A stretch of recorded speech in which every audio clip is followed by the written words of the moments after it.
The background is that if you look at the number 1 and 2 causes of death, mortality in the United States, number 1 is cardiovascular disease, number 2 is oncology. And so these are the most common things our patients are going to face regardless. But there's as our oncologists are doing better at diagnosing cancer early and at helping patients to survive their cancers, we're finding a patient population who survives their cancer and unfortunately has that increased risk for cardiovascular disease, whether it's due to shared risk factors, the nature of the milieu of the cancer itself, or cancer treatment-related toxicities, which are necessary to save somebody's life, but may increase their risk for cardiovascular disease. So there's a lot of overlap between the two fields.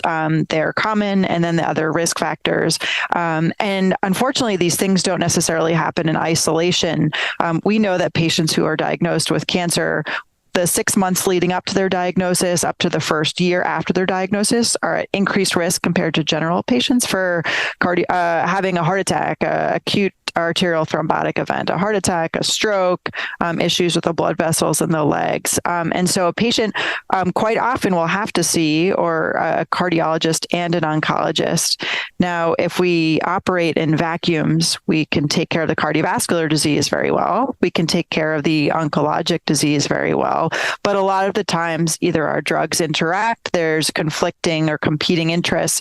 And at the end of the day, both providers are really trying to help their patients to have good quality of life and to live as long as possible, minimizing the side effects of their therapies. And the way that we can really do that together is having awareness of the other's field. You don't have to have expertise in both, but having an open line of communication, which can be really challenging in a busy practice setting with complicated patients, but that's really all the more reason for us to collaborate and speak to one another.